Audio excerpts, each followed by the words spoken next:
In this video, we're going to talk about all the parts that have to do with the combustion in a high efficiency gas furnace. So I got some stuff labeled up here. You can see our pipe 1, that is our manifold.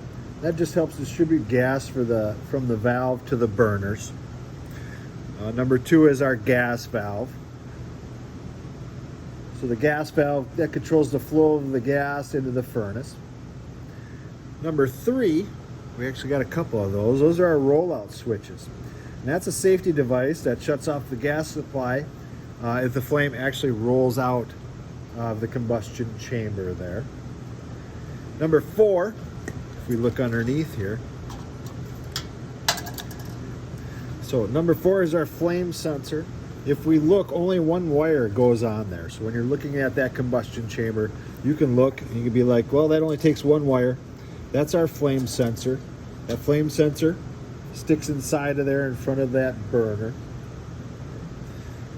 The flame sensor detects the presence of flame and it confirms that the gas valve should remain open. If this thing doesn't detect flame, it shuts off the gas supply.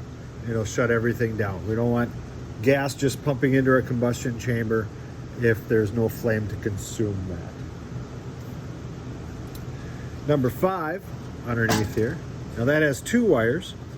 That's our hot surface igniter. So our hot surface igniter, 2 wires, that's going to take 120 volts.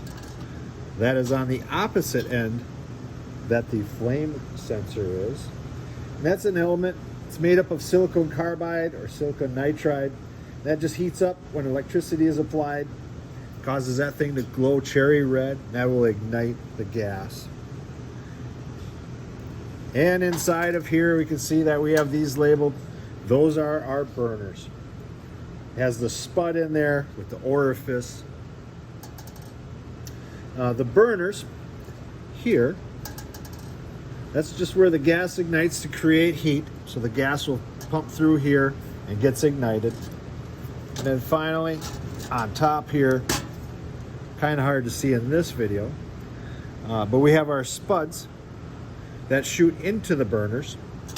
And those spuds have an orifice in there. And it's just a small, precisely sized hole that controls the flow of gas into the burner and just ensures the correct amount of fuel is delivered for proper combustion. So that's just a quick overview of that combustion chamber and everything that happens to combustion in a gas furnace.